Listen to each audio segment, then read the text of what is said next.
Բարև ձեզ, Օրագիր Նյուզի եթերում օրակարգն է, տաղավարում այսօր հյուրընկալել ենք ռազմական փորձագետ Հայկ Նահապետյանին։ Բարև ձեզ, պարոն Նահապետյան, շնորհակալ եմ մեր հրավերն ընդունելու համար։ Պարոն Նահապետյան, սկսենք Միեդում Հայաստանի կառավարության ներկայացուցիչ Եղիշե Կիրակոսյանի եւ նրա գրասենյակի աշխատակիցների հրաժարականից, որը մամուլում արկա տեղեկությունների համաձայն պայմանավորված է Ադրբեջանի դեմ միջազգային հայցերից հրաժարվելու պահանջի հետ, որը դրել է անձամբ Նիկոլ Փաշինյանը եւ ասում են այլընտրանք չի թողել Կիրակոսյանին։ Ինչ եք կարծում, որքանով են այս հրաժարականները կապված Ադրբեջանի դեմ հայցերից հրաժարվելու հետ եւ եթե նման բան տեղի ունենա, դա Հայաստանի համար ինչ ռիսկ է կառաջացնի։ Ես կարծում եմ, այո, կապված է, բայց եթե աննչառ ու անկեղծ գնահատենք, նույն Կիրակոսյանը նման կեցված շատ ավելի վաղուց պետք է դրսևորել, հաշվի առնելով, որ ինքը Հայաստանի օրվա ռեժիմի պարագլխի գործի կանցացող կարևորագույն օղակներից մեկի ղեկավարն է։ Այն, որ Հայաստանը երկարուձիգ տարիներ գործնականում բռնատիրական կառավարման համակարգով է ապրում, Ус կարծում դա նույնիսկ միջազգային մարդու իրավունքների պաշտպանության շատ կառույցների համար գաղտնիք չի։ Բայց փաստորեն նույն Կիրակոսյանը դրսում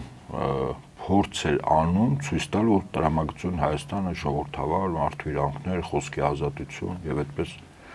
Եվ վաղուց գիտենք, որ Ադրբեջանը նման պահանջ է դնում Հայաստանի առաջ։ Այո, այսինքն սա նորություն չի։ Հիմա թե ինչու է ինքը տվել, իդեպ ասին ամբողջ գրասենյակն են տվել, բայց իշխանական լրատվամիջոցները այս կամ այն ձեւով հերքեցին, ասին, որ միայն Կիրակոսյանն է դիվում գրել։ Մի քանի աշխատակիցներ էլ ավելի վաղ են հրաժարական տվել։ Ես սա ասեմ, այսպես գնահատում հետեւյալ կերպ։ Ընդ որում, եթե ուշադրություն դարձնենք, իշխանական բուրգը փլուզվելու ժամանակ կարևորագույն պաշտոն զբաղեցնող առանցքային հանգուցային պաշտոն զբաղեցնող անձինք, այդ թվում նաև Կիրակոսյանը, իրենք աստիճանաբար խորտակող նավից հեռանում են։ Այսինքն կարծում եք Փաշինյանի իշխանությունը սկսել է փլուզվել։ Հիմա ես ասեմ, ինձ համար սա քաղաքական առումով կարող են գնահատել, որ դա իսկապես Կիրակոսյանի մեջ խիղճը իր ազգային պատկանելությունը, ինքնությունը հավատը արթնացել է, որին ես մեղմ ասած իմ ապրած տարիները կենսափորձ հուշում որ ես քիչ հավատամ, բայց այնուամենայնիվ ինձ համար մեկ ուրիշ չափորոշիչ կա, որ այդ նավի խորտակման մասին այլևս իրազեկեն իշխանության բարձրագույն ացիաներում գտնող անձինք։ Մի շարք տնտեսվարող սուբյեկտներ, որոնք պետբյուջեից հարյուրավոր միլիոնավոր դոլարների ներարկում են ստացել, այսպես ասենք, բավական արտոնյալ պայմաններում, որ ինչ-որ գործեր պետք է անեին, մեկը Փաշինյանի սիրած ասֆալտի հոտից ինքը ստանում էր նույն հաճույքը, այսպես գլխապտույտ, ինչպես ասենք, օրինակ Միրզոյան Արարատը բանից, մարիխուանայից։ Այդ նույն էֆեկտն էր, ուղղակի Փաշինյանը այդ հոտից հետո նաև դոլար էր տեսնում, հա, սեղանին, որտեղ ասֆալտի գործը բավականին շահութաբեր գործ է, եթե լափում ես։ Ասենք, այդ եղբոր հետ փոխկապակցված կառույցը Այսպես չգիտես ինչու ծաղկող մի քանի 100 միլիոն դոլար բյուջեից ստացած մեկ է սնանկ է ճանաչում։ Դուք Ալեն Սիմոնյանի եղբորը նկատի ունեք։ Հա, դե եթե եղբայրն է, ընդունենք եղբայրը, որ հետո այնտեղ ասեց հորս Սարև իմ անունով չի, նայեք ում անունով է, այնտեղ հարևանի կնգակերու շոֆերի օգնականի վարորդ է, ասենք այսպես էլի, բայց դե նորմալ քնչական մարմինների համար սա մի ժամվա գործ է։ Ես չեմ ասում, որ գործը հասնի նան, որ իրենք խոստովանեն քերետ ու սպանության մեջ, ասենք իրաց մասնակցության մասին, կամ ասենք, օրինակ Սադամ Հուսեյնի ղախաղան բարձրացնելու, բայց բացահայտման համար որոնց խոչընդոտ չկա, այնքան պարզ է, շատ տրիվիալ է, էլի։ Նույնիսկ ասենք հետաքնող լրագրողների միություն կա եւ ունեն կայք հետաքրքիր հետք է կոչվում, ղեկավարն էլ անձամբ ճանաչում միասին ծառայել են Էջիկ Բաղդասարյան, ասենք իրենց համար դա մի քանի ժամվա գործ է բացահայտման, որտեղ իրենք հստակ հասցեները գիտեն բաց աղբյուրները միանգամից այդպես բացահայտում։ Դե իշխանությունները դեղին մամուլ են անվանել, հետքին էլ, վերջերս Ազատություն ռադիոկայանին էլ են թիրախավորել։ Ուրեմն ասեմ ձեզ, հետքը ամենապրոֆեսիոնալ, սկզբունքորեն ես գաղափարական լուրջ տարաձայնություն ունեմ, ինչու որտեղ իրենք կատարում են արևմուտքից Հայաստանին տրվող գումարները լափելու գործընթացի վրա կոմպրոմատներ հավաքելու, մի մասը հրապարակելու, իսկ ամբողջական ծավալով ուրեմն պատվիրատուին հետ ուղարկելու։ Հետքի գործը դա է։ Իրենք այսպես ասեմ, հա լեգալ հետախույզներ են, պրոֆեսիոնալ վերլուծաբաններ են, պրոֆեսիոնալ լրագրողներ են։ Իրենք շատ արագ դյուրին կերպով բացահայտում են։ Բայց այդ կարգի կառույցների ստեղծման եւ ասենք Սորոսի հիմնադրամից ամենաշատ ֆինանսավորող կառույցներից մեկն է հետքերի անհիշելի ժամանակներից։ Բուն նպատակ այդ կարգի կառույցներում այն գումարները, որը դրսից տրվում է, որ վստահաբար դրսի հատուկ ծառայություն գիտեն որ դիլափեն մեծ մասը, հետ կոմպրոմատները հավաքում է։ Ամբողջական ուղարկման մի մասն էլ իրեն հուշում են, թե ինչը հրապարակենք, այդ հրապարակումը։ Երկրորդը այդ ավիա ընկերության մասին։ Նա էլ չէ, սնանք ճանաչեց։ Ավինյանի հետ փոխկապակցված։ Ահա, հետո բազմաբնակարան շենքերի կառուցապատման հետ կապված եւս մի ընկերություն։ Իսկ այսօր Հայաստանում նույնիսկ փոքր բիզնես հիմնելու համար եւ պետությունից որոշակի վարկեր վերցնելու համար այս կամ այն ձևով փոխկապակցությունից իշխանության տարբեր անձանց հետ։ Ցավոք սրտի այդ պրակտիկան 91-ից եկել է, որտեղ այդ պրակտիկան գաղութային երկրների կառավարման գործիք է։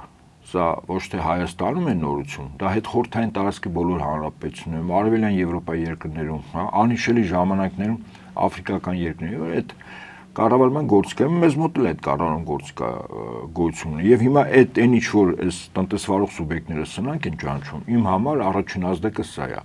մարդը որ վտանգ ազգում առաջին իր կյանքի երկրորդ իր ունեցվածքի կյանքի համար ասենք ունի ճողոպրելու համար պատրաստ մի քանի երկրների անձնագրեր քաղաքացիություն ձեռքետել շենքերը ոչ չի կարող գրկել տանել հա կամ ասենք շարժական գույքը, բայց առաջինը գումարն է, չէ, բիզնեսը սնանք այդ գումարները տեղափոխել օֆշոր կամ իրենց համար շատ սիրելի կատար պետություն, որտեղ հաշիվներ բացում են իդեպ առանց անձը ֆիզիկապես ներկայանալու կատարում կարող ես հաշիվ բացել։ Այդ ոյաժները Արմեն Գրիգորյան անվտանգության խորհրդի Աննա Հակոբյանը եւ այդպես շարունակ։ Եվ հայցերի մասին վերադառնալով պարոն Նահապետյան, եթե հրաժարումը տեղի ունենա, դա ինչ ռիսկեր է պարունակում Հայաստանի համար։ Գիտեք, ասենք, այսօր դա չի որոշողը, և դրա նման բազմաթիվ, ասենք, պահանջներ, որ ալևը սեղանին դանի, մեր տարածաշրջանը և ոչ միայն մեր տարածաշրջանը զարգացումներ գնահատելու համար պետք է ուղղակի նախ նայել աշխարհում այն վերևներում ինչա կատարվում, որտեղ այստեղ պրոյեկտվում է այդ ամեն ինչ, հա։ Օրինակ ինձ համար երկու ցուցիչ կար մեր տարածաշրջանում ռազմական գործողություններ կամ ավելի ճիշտ պատերազմ սկսելու հավանականության կտրուկ իջեցման երկու առաջինի մասին կարծում եմ մեր լսողները վաղուց գիտեին դա Ռուսաստանի եւ Իրանի Իսլամական Հանրապետության միջև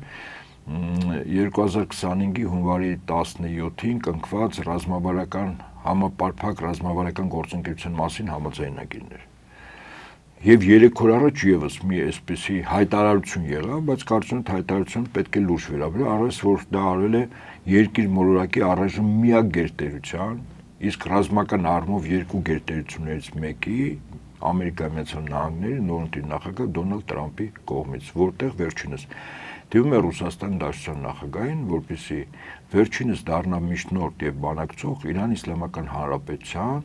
Միացյալ Նահանգների միջև Իրանի միջուկային ծրագրերից հետ կանգնելու գործընթացի վերաբերյալ։ Միջուկային համաձայնագրի վերականգնումը հայտնի, որից Թրամփը ժամանակին դուրս եկավ։ Հիմա նայեք, սա ինչ է նշանակում, որ նախ Միացյալ Նահանգները, որի ստրատեգիական հակառակորդը Ռուսաստանն է, եկեք ես չմոռանանք, հա։ Բայց երբ որ յուրաքանչյուրի ազդեցության տարածքում ինչ որ խժդժություններ, յուրաքանչյուրը փորձում է այդ խժդժությունները մաքրել, հետո աշխարհին ցույց տալ, որ այնիշ կարելի է բաժանել երկուսի միջև, պետք չի բաժանել 3-ի միջև, որ երկուսն են ասող։ Իդեպ այդպես եղավ 45-ի Պոզդամի կոնֆերանսում, թեև ԱՄՆ ուներ դաշնակիցներ Բրիտանիա, հա, Ֆրանսիա, բայց բաժանում է երկուսի միջև ազդեցության ոլորտները։ Եվ այսպես երբ դիմում է Ռուսաստանի նախագահին, Տրամփը երկու կարևոր փաստ է մեզ համար կոնե արձանագրում։ Առաջին, որ այս տարածաշրջանում ասող պետությունը կամ հզոր պետությունը դա ոչ թե Թուրքիան է, որը հավակնում է դառնալ կոնե հարավային Կովկասում մրցակից Ռուսաստան, այլ Ռուսաստանն է, որտեղ դիմել է Վլադիմիր Պուտին, սա առաջին։ Երկրորդ, որ Միացյալ Նահանգները պատրաստ է ցախողել Իսրայելի հոգևոր եւ ռազմաքաղաքական ղեկավարության կողմից պլանավորած Իրանի դեմ ռազմական գործողության կամ պատերազմի սկսման հավանականությունը, որտեղ Իսրայելը երբ սկսի, հաշվի առնելով եւ Տրամփի եւ իր ընտանիքի անդամների ընկալումները, մոտեցումները հրեա ժողովրդին, հա, պատմությանը, այն որ Տրամփի կառավարման առաջին տարիներին Երուսաղեմը ճանաչվեց Իսրայելի մայրաքաղաք, այսինքն կա խիստ դրական մոտեցում։ Սա հավատքի հողի վրա է, ասում մարդը հավատում է եւ յուրաքանչյուր քրիստոնյայի համար էլ 5 տականը կամ 5 ուխտը Գյուլնաստատի հեքիաթը չի։ Դա նորից տվերն է եւ յուրաքանչյուր քրիստոնյա ժողովրդին կապ չունի դու որ ուղղությանն ես, կաթոլիկ ես, ուղղափառ ես, թե բողոքական ես, ցույց է տալիս թե անհատի եւ ազգետ ինչ կլինի, եթե տիրոջ պատվիրաններից դուրս ես գալիս, ինչ փորձություններով ես, հա, անցնելու։ Եվ այդ ամեն ինչը մարգարեների միջոցով։ Հիմա Տրամպը այս ամեն ինչին հավատում է, դա հեքիաթ չի։ Եվ շատ նորմալ եմ ես օրինակ նայում։ Նաև ռազմական աջակցության մեծացում է Իսրայելը։ Այո, ինքը գիտեք ոնց, ասենք ես օրինակ նույնականացնում եմ իրեն ռուս են թագավորների հետ, որոնք պետական առումով շահ չունեին, բայց փորձում էին Օսմանյան կայսրության լծից ազատագրել ուղղափառ ժողովուրդներին։ Երբ որ ռուս զինվորը կամ Ռուսաստանի բանակի զինվորը, որ հիմնական կորիզը ռուսն էր, ցարական Ռուսաստանի մասն է, գնում զոհվում էր, ազատագրում էր օրինակ Բուլղարիա, եղել է, չէ, Օսմանյան կայսրություն, Սերբիա, Հունաստան, չէ։ Հիմա պարզվում որ այդ պետությունները ՆԱՏՕ-ի անդամ երկիր իր դեմ են, չէ, աշխատող։ Իդեպ ասեմ նման երախտամոռությամբ ցավոք սրտի այսօր նաև հավաքական առումով նաև Հայաստանի տարածքում ապրող քաղաքացիներն են։ Այս տարածքում որտեղ որ մենք կանք, կենացները եթե դնենք մի կողմ 1813-ին Գյուլիստանի պայմանագրով, որտեղ Պարսկաստանից 7 խանություն անցավ Ռուսաստանին, որի մեջ ամենամեծ խանությունը Ղարաբաղի խանությունն էր 24000 քառակուսի կիլոմետր, որի մեջ մտնում էր նաև Սյունիքը, եւ 1828-ին, երբ Նախիջևանի եւ Երևանի խանությունը ազատագրվեց պարսիկներից, տրվեց հայերին, եւ մի մարդ, որը իր կյանքով հատուցեց Իրանից Հայաստան ժամանակին բռնությամբ տեղափոխված հայերի վերադարձը, խոսքը Գրիբայեդովի մասին է։ 250,000 ռուս ազոհվել այստեղ։ Հիմա եկեք զուգահեռենք, մենք 44 օրայում 5-6000 զոհ ունենք, մեր հոգեվիճակը նայենք, չէ՞։ Բա 250,000, այն էլ 19-րդ դարի սկզբին, հա, 21-րդ դարի սկիզբը չի սա։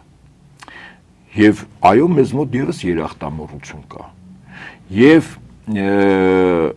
ռեալ պոլիտիկ են իրականացնում այսօր Ռուսաստանի ղեկավարները։ Դա մեզ համար արտառոց է, ասում են ինչու ախր մենք քրիստոնյա ենք, մենք ուղղափառ ենք, մենք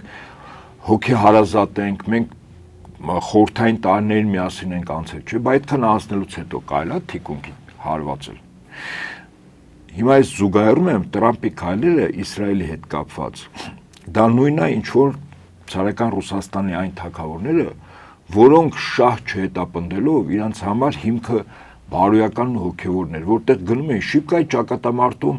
100,000-ից ավել Բուլղարիայում զոհ են տվել։ Օսմանյան կայսրությունից այդ տարածքները ազատագրել են ռուսական թափած արյունով։ Եկեք այսպես, ես մեր մոտ էլ չէ օրինակը բերեցի, հա, երբ պարսիկները, ասենք, մեր Էջմիածինը 1827-ին փորձում էին վերցնել ամբողջովին։ Եվ, ասենք, 12 անգամ գերազանցող պարսկական զորքի դեմ ռուսական մի ստորաբաժանումա դուրս գալիս, որի հուշահամալիրը իդեպ Էջմիածինի մոտակայքում դրված է, այդ ճակատամարտի։ Քաջաբար կռվում են, պաշտպանելով իրենց ուղափառ եղբայրների սրբության սրբոց Էջմիածինը եւ հոգեվորականներին։ Հիմա այդ բաները ոնց կարելի է մոռանալ։ Չի կարելի։ Երբ որ մենք մոռանում ենք Ռուսաստանի ղեկավարությանը, մենք ուղղակի թե անուղղակի ստիպում ենք իրենք իրականացնել ռեալ պոլիտիկ, այսինքն իրենք ելնել հարաբերություններ շահերի տեսանկյունից, որը հաստատապես մեր օգտին չէ։ Այո, դուք շատ ճիշտ եք։ Այո, եթե հիմա ռեալ պոլիտիկով նայենք, մենք կնայենք, այո, որ իսկ հիմա այսօր Ռուսաստանը այս կամ այն չափով ռեալ պոլիտիկա անում տարածաշրջանում։ Պարոն Նահապետյան, անդրադառնանք Ուկրաինայում տիրող իրավիճակին, տեսնում ենք, որ Թրամփի վարչակազմը փորձում է ամեն գնով պատերազմը դադարեցնել, սակայն նա լուրջ դիմադրության է արժանանում հավաքական արևմուտքի կողմից, Զելենսկու հետ հանդիպումը ու դրան հաջորդած զարգացումները հենց այս վկայությունն էին։ Ինչ եք կարծում, ի վերջո Թրամփին կհաջողվի դադարեցնել պատերազմը եւ ինչու են արևմտյան մայրաքաղաքներում ամենքեփ խոչընդոտում սրան։ Իդեպ ձեր հարցին ուղղակի պատասխանները Ռուսաստանի Դաշնության նախագահ Վլադիմիր Պուտինն ասաց, երբ մեզ ձեռք է տալիս, որ Զելենսկին մնար։ Որտեղ Զելենսկին փայլուն կերպով տանում էր պարտության։ Իդեպ ԱՄՆ-ում նախագահական վերջին ընտրությունների նախաշեմը Ռուսաստանի Դաշնության նախագահը եւս անկեղծ ասաց, մեզ ձեռք է տալիս, որ Բայդենը մնա։ Ինչու որտեվ այդ երկրի ղեկավարները տանում են պարտության։ Իհարկե դա ժամանակի եւ տարածության մեջ եւ կորուստների գնում է, բայց այդ կորուստները արդարացված են լինելու, որտեվ հաղթանակ է տրվելու։ Այստեղ մեզ հակառակն էին վստահեցնում, որ Թրամփն է Ռուսաստանին ամեն կերպ ձեռնտու, որ ընտրվի։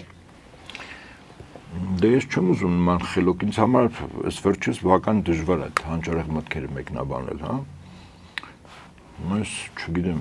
այդ մարդիկ իրականությունից կտրված կամ ուղղակի պատվեր են կատարում, իրենց գումարը տալիս են, ասում են այսպես խոսեք էլի։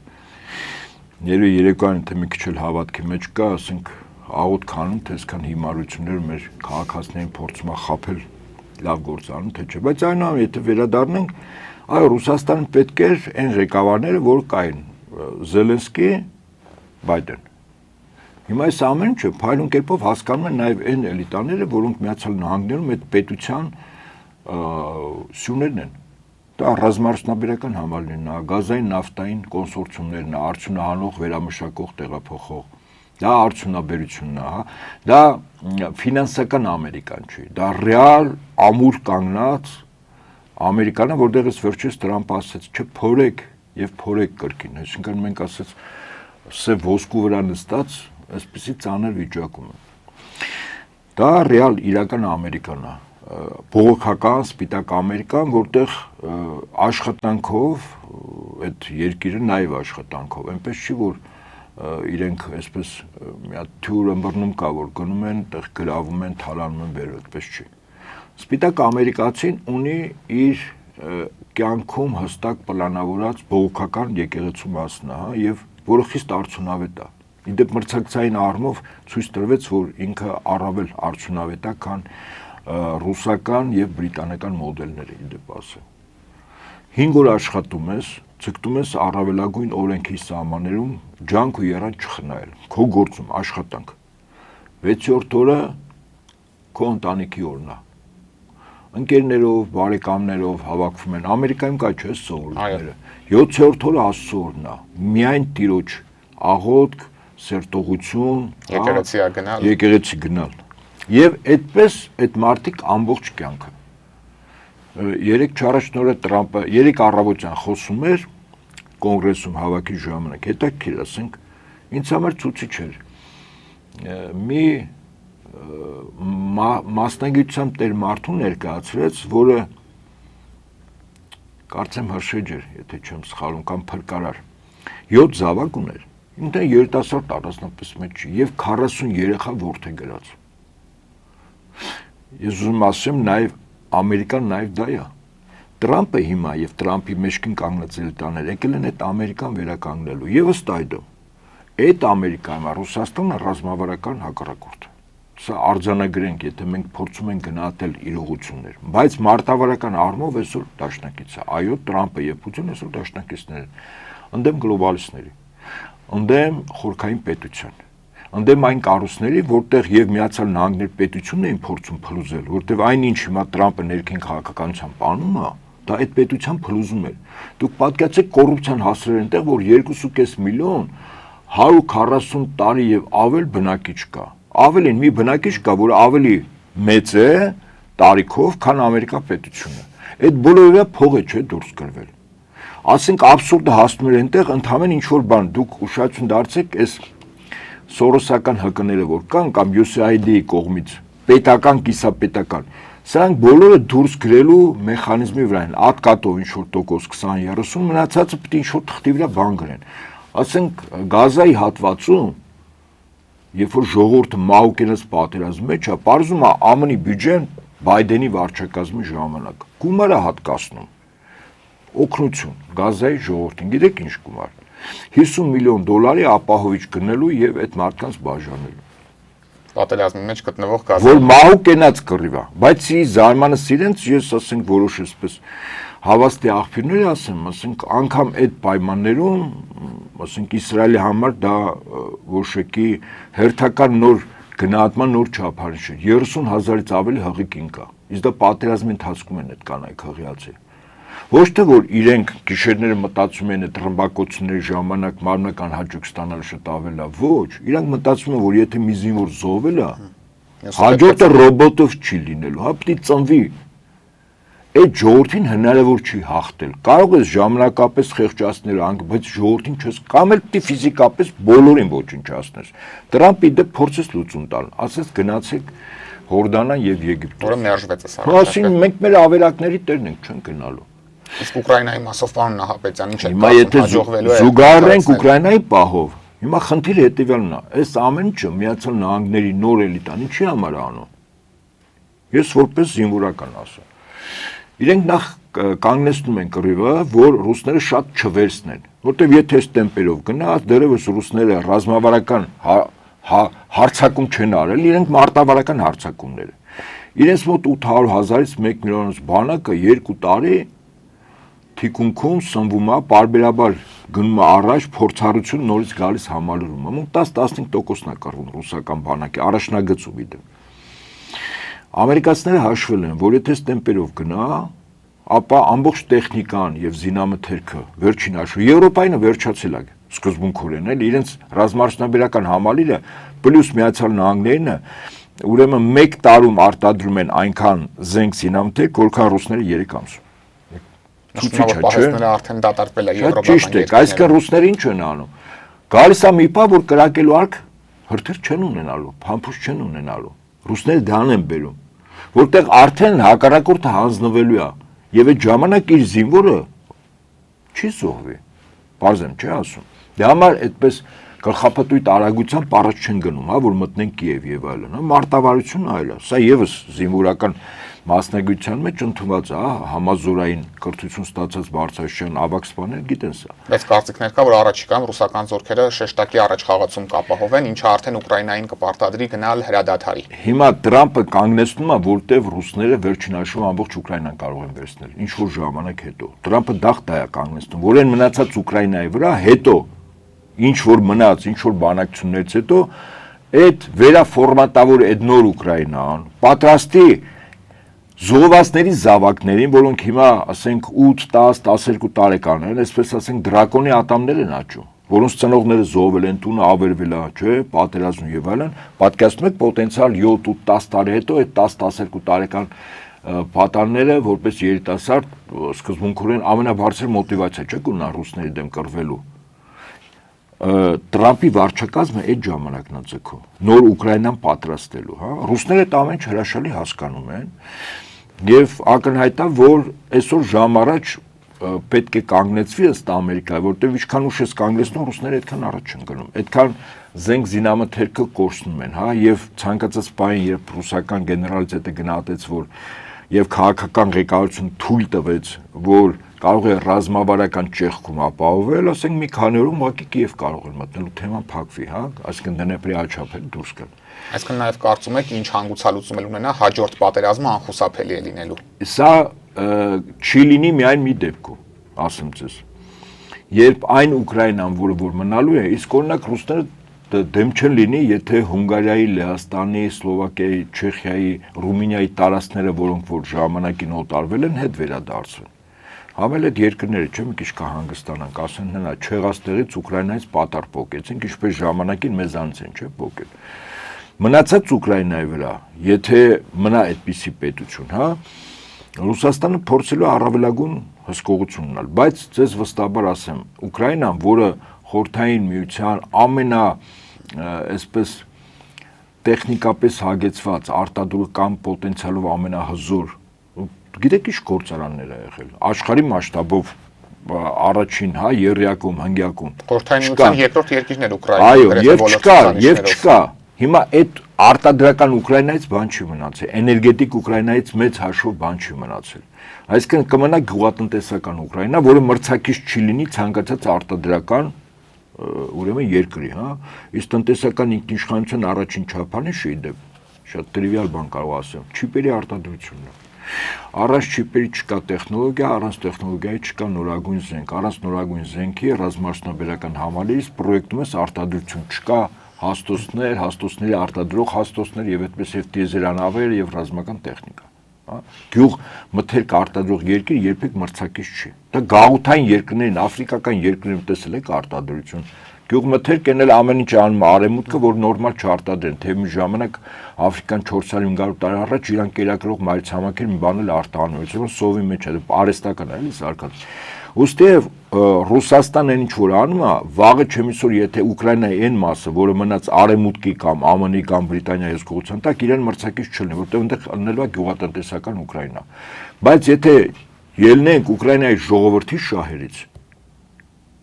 իր ժողովրդի, հա, ապա այդ Ուկրաինան պիտի դառնա Ռուսաստանի մաս։ Գիտեք ինչու։ Նախ որ իր ամբողջ տարածքը պահպանի, չմասնատվի։ Ուրեմն սա առաջին, բայց առաջինը դա չի։ Այո, ձեր ասածը իրողությունն է։ Նշանակած ձեր հիշատակած արևմտյան շրջանները։ Այո, եւ այն արտադրությունը, որտեղ Ռուսաստանը կփորձի իր ծայրամասերում զարգացնել, իսկ ինքը կզարգացնի տեղ Ուկրաինան կզարգացնի, բայց ամենակարևորը Տրամպը 350 միլիարդ ասում դիտաս։ Իսկ եթե վաղ այդ գումարային առով բարձեց, որ 1 տրիլիոն է, Եվրոպան, հետո Տրամպը 500 էր ասում։ Մակրոնը ասում է 350 չի 100 միլիարդ դոլար է եղել։ Բայց այդ գումար է, չէ՞։ Իսկ երբ որ Ուկրաինան պետությունը այլևս չի լինում, դառնում է Ռուսաստանի դաշնության սուբյեկտ։ Այդ Ուկրաինա պետությունից ով են ուզելու, երբ որ այդպես պետություն չկա, այսինքն ջրվում է այդ բոլոր պարտքը։ Շատ տրիվիալ բան եմ ասում։ Այդ ժողովրդի շահերից, որտեվ իրենք պատկացող սերնդներով աշխատեն, որ այդ պարտքը փակեն, չէ՞։ Առավելս հիմա արտադրանք դու չունես տալ, որտեվ այդ գործարները ավերված է։ Դու գյուղ մթերքով ինչքան կարող ես քեզ կերակրել, քո մոտ զարգացում ապահովես, այդ քիչ է, ասենք, $5 տրիլիոն պարտ փակես։ Թվեր են, չէ՞։ Ես էլ ասում եմ լուծումը շատ բարձ։ Մտնում է Ռուսաստանի դաշնության կազմի մեջ որպես ազգային պետություն, ասենք այնպես ինչպես Չեչնիան է, Թաթարստանն է, հա, ու այդ պարտքը ջրվում է։ Այդ ժողովուրդը սերունդեսերունդ ստրուկի կարգավիճակով չի աշխատելու, որ արևմուտքի պարտքը փակի։ Պարոն Նահապետյան, Ադրբեջանը տևական դադարից հետո հերթական ապատեղեկատվությունը տարածեց Հայաստանին մեղադրելով հրադադարի ռեժիմը խախտելու մեջ։ Մեր պաշտպանության նախարարությունը հերքեց իհարկե, բայց կարծիքներ են հնչում, որ Արևմուտքն Ադրբեջանին նոր արկածախնդրության է դրդում Հայաստանի դեմ, նաև Ուկրաինայի կարգավորմանը խոչընդոտելու նպատակով։ Որքանով եք կիսում այս տեսակետը եւ այս պահին որքանով եք բարձր համարում նոր էսկալացիայի վտանգը։ Այդ վտանգը կա, իրոք կա, եթե դերակատարները իրականացնեն իրենց արժև դրված հանձնարարականից, դերակատարը տարածաշրջանում երկուսն է, առաջնորդին Ադրբեջան, հետո Թուրքիան։ Ապա այո, ժամանակավորապես մենք կորուստներ կարող ունենանք։ Բայց մոտ տեսլականում, եթե այդ կռիվ եղավ եւ ռուսներին ստիպեցին կռվի մեջ մտնել,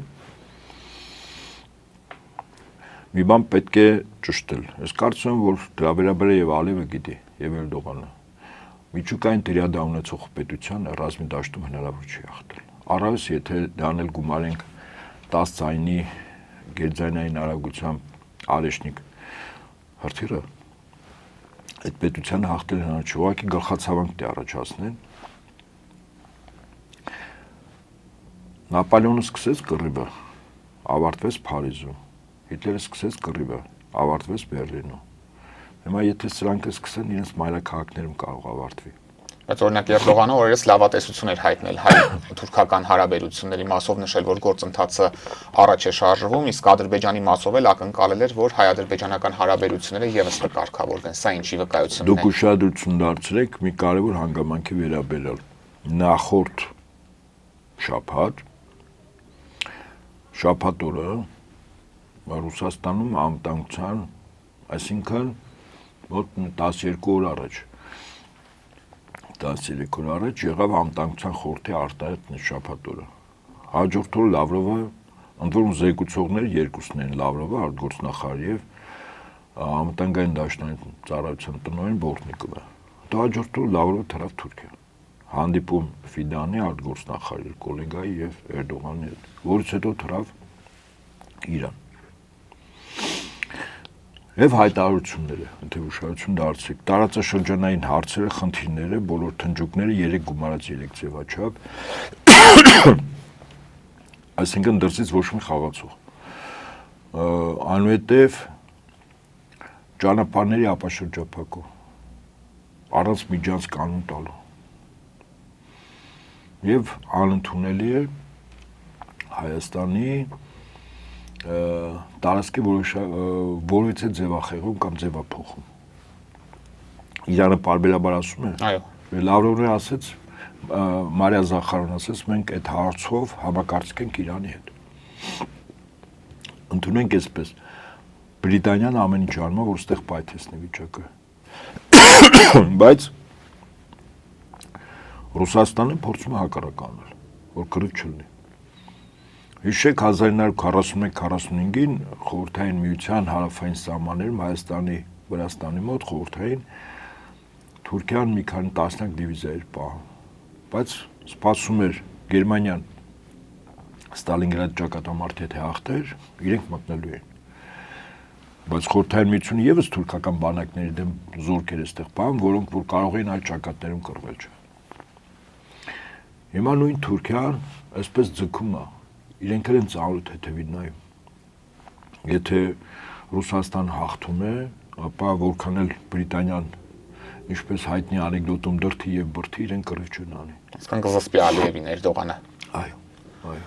Պարոն Նապետյան, վերջին շրջանում նաև լարվածության միտումներ ենք նկատում թուրք-իրանական հարաբերություններում, Հական Ֆիդանի վերջին հայտարարությունից հետո երկու երկրների դեսպանները կանչվեցին արտգործնախարարություններ, իրանական կողմը հայտարարեց, որ Թուրքիայի հետ տարակարծություններ ունեն եւ այլն։ Ըստ ձեզ որքանով է այս լարվածությունը լուրջ եւ կողմերին կհաջողվի սա պահել վերահսկելիության տիրույթում։ Եկեք նայենք, Թուրքիայի ղեկավարը որոշակի առումով ինքնուրույն քայլեր անում է, այսինքն որոշակի ինքնուրույնություն հանդես բերում, բայց միաժամանակ ինքը կառավարության տիրույթում է, ստրատեգիական առումով ինքը ամբողջովին կառավարության տիրույթում է, եւ Միացյալ Նահանգների եւ Բրիտանիայի կողմից։ Հիմա օրինակ Իրանում իշխանությունը առերևույթ կարծում ներքին պայմանավորվածությամբ բաժանված է արմատական թևի, որի ներկայացուցիչ գերագույն հոգևոր առաջնորդն է եւ մի փոքր ավելի դեմոկրատ, որի ներկայացուցիչը նախագահն է։ Բարեփոխիչներ, այո։ Որը հնարավորություն է տալիս, ասենք, արևմուտքի առաջնորդին Միացյալ Նահանգների հետ ինչ-որ բանակցություններ, հա, ընդ որում վերջերս Իրան նախագահ ասաց կան տարաձայնություններ։ Իր եւ իր ղեկավարի, սկզբունքորեն գերագույն հոգևոր առաջնորդ, քանի որ Իրանը կրոնապետություն է, գերագույն հոգևոր առաջնորդն է։ Նախագահը երկրի երկրորդ դեմքն է։ Հա, բայց լիազորություններ, զինված ուժերի հետ որից է կապ չունի, բանակի հետ կապ չունի, ստրատեգիական որոշումների հետ կապ չունի։ Քաղաքական ղեկավար որպես։ Հա, մոտապես էսպես էլի։ Եվ ինքը իրան իրանք է վերապահում, ես օրինակ առաջին անգամ որ ընթերցեցի, այդտեն հասկանալի է, որ դերաբաժանումը արված եւ Փեզեշկյանը այն մարդն է, որը պետք է արեմուտքի հետ խաղա։ Եվ կա շահերի բախում, քանի որ Բրիտանիան ուզում է տարածաշրջան պայթեցնել։ Իսկ այդ պայթեցում լինելու է ուրեմն Ադրբեջան Թուրքիայի միջոցով։ Իսկ Իրանին պետք է կայունություն, ինչպես նաև Ռուսաստանին, այո։ Ինչու, որտեղ որ պահին գործարկվեց հյուսիս-հարավ Ռուսաստանի ռազմավարական միջանցքը, տարեկան 10 միլիարդ տոննա միայն տրանզիտ ապրանք անցնել դուք թիվ ասեմ, էլի, որպեսզի պատկերացնեք ինչ ծավալներ է, որտեղ 4 անգամ ռուսները ժամանակ են շահում, որտեղ են որ դուրս պիտի գան Իրանի վրա, դա մի քանի ջրանցներ են ասում, Սուեզի ջրանցք, Կարմիր ծով, Պարսից ծոց եւ այլն, հա, իսկ այստեղ շատ կարճ հնդկական դեպի Հնդկաստան դուրս գալու, դեպի Պարսից ծոցի երկրներ, դեպի արաբական աշխարհ եւ Աֆրիկա։ Հանգուցային երկիրը Իրանն է, Ռուսաստանի համար խիստ կենսական է, որ այս տարածաշրջանում կայունություն լինի, որտեղ հյուսիս-հարավը աշխատի, որտեղ իր մոտ Ռուսաստանի համար տնտեսության առումով թռիչք կա լինելու, աննկարագրելի թռիչք։ Ադրբեջանը եւս շահելու է, հա, այսինքն անընդհատ Ադրբեջանի նախագահը ռուսական կողմը ինչ է ասում։ Ասում է դու այդ հեքիաթներին մի հավատա, մեծ Ադրբեջան։ Դու ինչ որ վերցել ես, բայց հələ իրավական առումով չես ամրագրել, դու ուղղակի վերցել ես, հա, վաղը չմիսօր հələ նստել ենք խոսանք։ Բայց երբ որ հյուսիս-հարավ աշխատեց, երկու ճանապարհը քո երկրով անցնում։ Դու բան ես լինել, խան ես լինելու էլի, նստած գումարները գալու, հա, դու այդպես քեզ լավ։ Եվ փոքրանալու է Թուրքիայի կշիռը։ Եվ Թուրքիայի ազդեցությունն է պակասելու, որը Ռուսաստանի դեմ ձեռք է տալիս։ Այսինքն Թուրքիային հակակշիռ որոշակի առումով եւ Ադրբեջանը եւ Ղազախստանը, հա, պետություններ են, որտեղ Թուրքիային կարող են հակակշիռ, որոնք ավելի շուտ մոտ են Ռուսաստանին, հա, արտաքին քաղաքական դրսևորումներ։ Եվ ըստ այդմ, եթե Ալիևը սխալվեց այնուամենայնիվ, ես կարծում եմ այդ պետությունը ուղղակի կարող է փլուզվի։ Ինչ որ ժամանակ հետո կարող է մենք ամենայն հավանականություն շուտ կորուստներ ունենանք, հա, ռուսական կողմը սովոր է, գիտեք ինքը լուրջ պաշտպանվել գիտի, որտեղ այդ տոկունությունը ունի։ Ասենք ինքը Մոսկվա մայրաքաղաք կարող է Նապոլեոնին հանձնի, հետո հաղթանակը Փարիզում տոնի։ Ինքը կարող է Մոսկվայի մատուցներում դիմագրավի Հիտլերի բանակին, հետո հաղթանակը Բերլինում տոնի։ Այնպես որ սա դեռ ոչ Մոսկվա մայրաքաղաքի մատուցն է, ոչ մայրաքաղաքը։ Եթե պետք լինի նահանջելու, ինքը կարող է նահանջել, բայց հետ գալուց ինքը ամբողջովին մտնելու է վերցնի։ Եվ այդ առումով այո, Ադրբեջան պետությունը դեռևս խիստ հարցականի տակ կլինի, որտեղ կարծում եմ, եթե նման սխալ արվեց եւ Ռուսաստանին ժամանակապես տհաճություններ պատճառեցին, որը կուղեկցի իհարկե տարածքային մարդկային կորուստներով, այդ թվում նաեւ Հայաստանի, բայց երբ ռուսները վերադարձան, կարծում եմ այդ ժամանակ Ադրբեջան պետությունը 3 պետության մեջ կբաժանվի Ռուսաստանի, Իրանի եւ Հայաստանի։ Այդ Ադրբեջանը ինչպես հուշ եւ Լենինի ստեղծած պետություն, իդեպ Ուկրաինայի վերաբերյալ Պուտինը ասում է, չէ, Լենինի ստեղծած պետություն, այո, նույնը Ադրբեջանն էլ Լենինի ստեղծած պետությունը հիմա ստեղծել է չի մնալու։ Իսկ Հայաստանը ինչ պետք է անի հնարավոր կորուստներից խուսափելու համար։ Այսօր մեզ համար այո, շատ կարեւոր է ստրատեգիական անվտանգությունը։ Հիմա անվտանգության թուլացման համար կամ չգոյության համար օրվա ռեժիմը ամեն ինչ արել է։ Օրինակ մինչև դելիմիտացիա դեմարկացիա արվել է, ռուսական կողմը առաջարկում էր, որովհետեւ Ադրբեջանը որոշ գայթակղությունների չտրվի կամ նույնիսկ եթե Ադրբեջանին պարտադրեն, որ Հայաստանը կտոն գործողություն սկսի, ալև ունենա հակափաստարկներ։ Այդ հակափաստարկը հակական անվտանգության պայմանագրի կազմակերպության դիտորդներն ու խաղապարներն էին հայ-ադրբեջանական շփման գծին։ Դա իրոք փաստարկ էր, այո։ Ալև ասել ոչ չեմ կարող 5 պետության դեմ, հա, մարտնչել։ Սա առաջին 102 բազան 17 մարտական հենակետ ուներ Սյունիքում, հարակից շրջաններում, Փաշինյանը հանեց, չէ։ Մենք հապկի զորավարություններ Հայաստանում չենք անում։ Ընդ որում այդ զորավարությունները կարող են ամիսներ տևել տարբեր զորատեսակներով ռոտացիայով, այդ թվում նաև հրավիրելով օրինակ Իրանից, ինչու չի անում։ Եվ ամենակարևորը Իրանը առաջարկել է բազմիցս։ Իհարկե Իրանը բազմիցս, այսինքն եթե օրվա իշխանությունների ստրատեգիական առումով թիվ 1 խնդիր անվտանգություններ, ապա ես բարձ քայլեր եմ ասում եւ առանձնապես պետք չի շատ խելոք դնել, որ հասկանալ, որ այնինչ Փաշինյանը անում է, դրամատուրգիան հակառակ բան անում։ Այսինքն բացում է մեր երկրի դարպասները, որ եթե ինչ որ մի պահ Ալևին թույլ տրվի եւ Լոնդոնում եւ Վաշինգտոնում որոշում կայացվի, որ այստեղ կարելի է ռազմական գործողություններ, ապա դյուրին կերպով Հայաստանից ինչ որ տարածքներ օտարի։ Փաշինյանի ամբողջ արած, այսինքն ինքը թիվ 1 սպառնալիքը մեր գլխին կախված այո Ադրբեջանն է Թուրքիայի հետ միասին, բայց դրա համար ամենանպաստավոր պայմաններ ստեղծող հաջորդ սպառնալիքը Փաշինյանն է, վարչակազմը իր առաջնորդությամբ։ Դա համար այդ երկուսի վերաբերյալ մեր եւ քաղաքական ուժերը եւ մեր ժողովուրդն ու քաղաքացիները, հասարակական կառույցները, փորձագետները հստակ պետք է գնահատական տան։ Իսկ այդպիսի իշխանություններ, որոնք սպասարկում են մեզ մի մեծ ճակատամարտում պարտության մատնած պետության շահերը սովորաբար անվանում են կոլաբորանտ։ Վիրավորվում են այդ բառից կարծես թե։ Չէ, ինչու համար են վիրավորվում։ Եթե ես 2-3 տարի առաջ էի սա մասին ասում, որ սպասարկում է Ադրբեջանի Թուրքիայի շահերը, ապա պետք է բազմաթիվ հիմնավորումներ տա։ Հիմա ցանկացած քաղաքացու հարցրեք, Փաշինյանի քայլերը սպասարկում է Ադրբեջանի եւ Թուրքիայի շահերը։ Այդ թվում ցեղասպանություն հրաժարում, այդ թվում տարածքների օտարում, այդ թվում Ադրբեջանի պահանջների կատարում, այդ թվում Ալևետ սինխրոն աշխատել, այդ թվում նաեւ ռազմագերիների հետ կապված իրենց հայտարարությունները, հա։ Թիրախավորել է շարունակաբար։ Այսինքն այնքան շատ են օրինակները, որ օրինակ ես գտնում եմ, որ այլևս ավելորդա, որ ես եթերով դրա մասին խոսում։ Եվ այստեղից հետևություն։ Իսկ այդ կամակատար իշխանությունները մեզ մի ճակատամարտում հաղթած պետության ինչպես են անվանել։ Ֆրանսիական բառը համաձայնություն է կոչում, կոլաբորանտ, իրենք սպասարկում են այո այդ երկրի շահերը, դրանց բխող բոլոր հետևանքներով։ Եվ պարոն Նահապետյան, Արցախի ռազմաքաղաքական ղեկավարությանը անդրադառնանք, վերջին օրերին սարսափելի լուսանկարներ են տարածվում, որտեղ տեսնում ենք, որ այս մարդկանց նաև ֆիզիկական բռնության են ենթարկում։ Ինչ եք կարծում, Ադրբեջանը ինչու հենց հիմա գնաց սրան, երբ ամբողջ աշխարհի ուշադրությունը կենտրոնացած է այս շինծ ու դատավարություններին, եւ ինչ է ըստ պետք անել այս մարդկանց օր առաջ վերադարձնելու համար։ Ուրեմն առաջին Ալևը պատական չէր, որս վերջերս ասեց 30 տարվա Հայաստանը ֆաշիստական պետություն է։ Սա ինչի համար ասեց։ Դրանով նախ վիրավորում է Ռուսաստանը, որտեղ չի կարող ֆաշիստական պետության հետ ռազմավարական դաշնակցային հարաբերություն ունենալ ոչ ֆաշիստական պետությունը։ Իսկ ինքն ուղղակի Ռուսաստանի ղեկավարությունը ասեց դուք ֆաշիստներ եք, բայց ինչու ասեց։ Ինչու այդ խնդիրը չէր, որ Ռուսաստանի ցավ պատճառը, խնդիրն էր, որ ինքը ասել, որ իմ մոտ փոքր Նյուրնբերգ է։ Հենց այդպես էլ ադրբեջանական լրատվամիջոցները այս դատավարությունը մեկնաբանում են։ Ես ասենք կարող շատ այդպես շատ չեմ նայում իրենց լրատվամիջոցները, հա, մեկնաբանությունը նայում եմ։ Բայց փոքր Նյուրնբերգ է, իսկ Նյուրնբերգում ֆաշիզմը դատապարտվել է, չէ՞, նացիզմը։ Հիմա ասում եմ, ես դա եմ անում։ Ինչու հիմա, որտեվ մեր ժողովրդի մոտ այդ դատավարությունը նաև թուլության, անզորության, անհուսության հոգեվիճակ է մտցնում։ Չէ՞ այդպես է, երբ որ քո ղեկավարներին դատում են, իսկ այդ են ղեկավարներին, որոնց մոտ տասնյակ հազարավոր հայ ծառայողներ, սպաներ պատվի են առել զորահանդեսների ժամանակ, ծառայության ժամանակ, հարյուրավոր, եթե ոչ ավել հազարավոր ընտանիքներ, այդ անձանց ընտանիքների հետ մտերիմ են եղել, ինչպես ասում են, մի կտոր աղված են կիսել, սա ամեն ինչը մեզ հետ կապված է, մեր վրա ազդում է եւ հիմա այսօր անզորությունն ու անհուսությունն է մեր մեջ տիրում։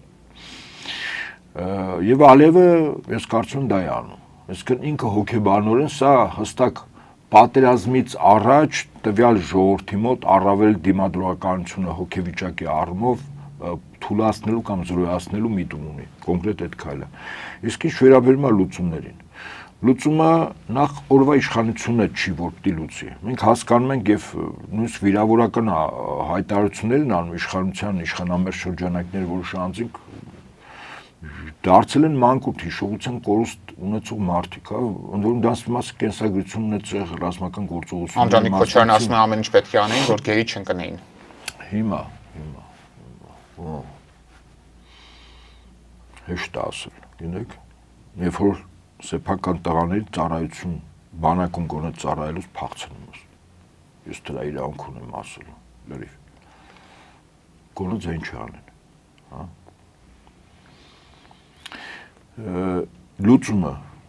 Լուծումը լինելու է երկու գերտերությունների ղեկավարների որոշումով, բաց թողել կամ դատել կամ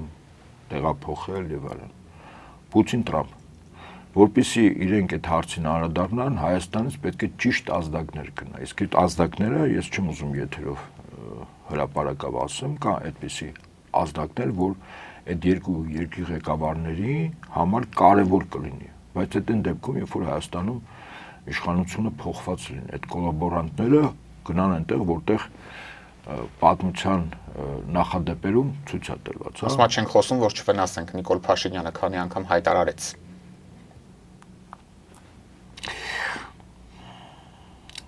Ես ոնց եմ ասում, իրենք փորձում են ամեն ինչից արդարանալ, հա, չկա դրվագ, որտեղ իրենք սխալ են։ Դա հիվանդություն է, գիտեք, մարդը սխալական է։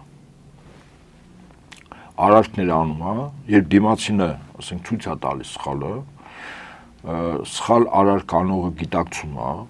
իսկ գիտակցման իմաստը գիտեք որն է, որ հաջորդ անգամ չանի։ Այսինքն ինքը գիտակցում է, զղջում է, ներողություն է խնդրում, անցնում է որոշակի ապաշխարություն, խավարանով, կորուստներ ունենում, որ հաջորդ անգամ չանի։ Փաշինյանը ունի տիպիկ խարիզմատ եկեղեցու աղանդավորի հոգեվիճակ։ Իրենք երբեք սխալ չեն։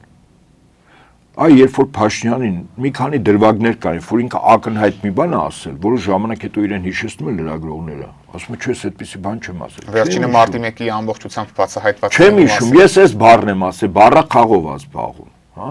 Չէ, ակնհայտ է, այս մարդը հիվանդ է։ Իսկ գիտեք ինչու է մարդու մեջ որն է շարժիչ ուժը, որ ինքը ուզում է ցույց տա, որ ինքը միշտ ճիշտն է, իր եսն ու էգոն եւ իր փառքը։